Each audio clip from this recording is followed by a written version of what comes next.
என் அன்பு தமிழ் சொந்தங்களுக்கு வணக்கம். வெஜ் அண்ட் நான்வெஜ் சேனலில் இன்றைக்கி நம்ம பால் பவுடரில் பர்ஃபி எப்படி பண்ணுறதுன்னு பார்க்கலாம். இது வரைக்கும் என் சேனலை சப்ஸ்கிரைப் பண்ணாமல் இருந்தால் இந்த ரெட் கலர் சப்ஸ்கிரைப் பட்டனை கிளிக் பண்ணுங்கள். மறக்காமல் இந்த பெல் சிம்பிளையும் கிளிக் பண்ணுங்கள். என் ரெசிபி உங்களை தேடி வரும். இந்த பர்ஃபியை ரொம்பவும் ஈஸியாகவும் சுலபமாகவும் செஞ்சு முடிச்சிடலாம். ஜஸ்ட் 10 நிமிஷம் இருந்தால் போதும், நம்ம பர்ஃபி செஞ்சு முடிச்சிடலாம்.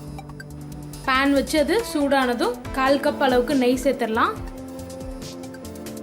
1/4 கப் அளவுக்கு காய்ச்சி ஆற வச்ச பால்.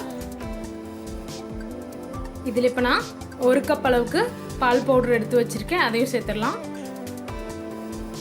கூடவே சர்க்கரையை பொடி பண்ணி வச்சுருக்கேன், அதையும் சேர்த்துடலாம். 1/4 கப்லேருந்து 1/2 கப் அளவுக்கு சர்க்கரை சேர்த்துக்கலாம். நான் இன்றைக்கி 1/4 கப்புக்கு கொஞ்சம் ஜாஸ்தியாக சேர்க்குறேன். நம்ம போட்ட பால் பவுடர்லேயும் சர்க்கரை இருக்குது, ஸோ உங்களோட ஸ்வீட்னஸ்க்கு ஏற்ற மாதிரி சேர்த்துக்கோங்க. இப்போ இது எல்லாத்தையும் நல்லா கலந்து விட்டுக்கோங்க. அடுப்பை மீடியம் ஹீட்டில் வச்சுக்கோங்க. ஸ்டார்டிங்கில் மிக்ஸ் பண்ணும்போது கொஞ்சம் திக்காக தான் இருக்கும். சர்க்கரையெல்லாம் கரைஞ்சிருச்சுன்னா நல்லா இலகி வந்துடும். இருக்கிறதுலையே லோ ஃப்ளேமில் வச்சுக்கோங்க. கை விடாமல் நல்லா கிளறிட்டே இருங்க.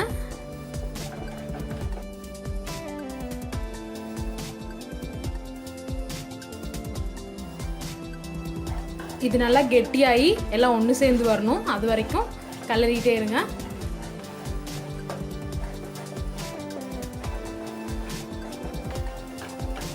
இப்போ பாருங்கள், எல்லாம் நல்லா ஒன்று சேர்ந்து வந்துருச்சு. ஏலக்காய் பொடி சர்க்கரையோடு சேர்த்து அரைச்சி வச்சுருக்கேன், அதை சேர்த்துடலாம்.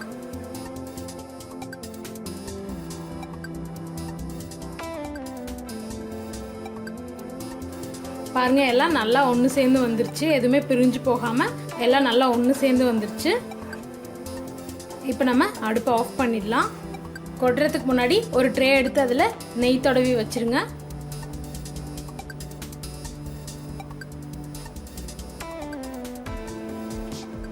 இப்போ இதை ஒரு நெய் தடவுனா ஸ்பூன் வச்சு லெவல் பண்ணி விட்டுருங்க. இந்த மாதிரி நல்லா செட் பண்ணிவிடுங்க.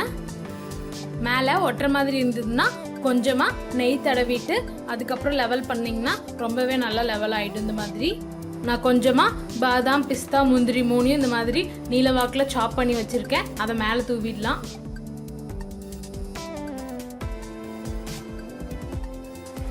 சின்ன பாத்திரம் இந்த மாதிரி எடுத்து ஜஸ்ட் இப்படி அழுத்தி விட்டிங்கன்னா அது நல்லா செட் ஆகிடும்.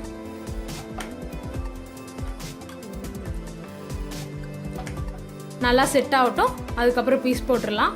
30 நிமிஷம் ஆயிடுச்சு, ரொம்பவே நல்லா செட் ஆகிடுச்சு. இப்போ நம்ம பீஸ் போட்டுடலாம்.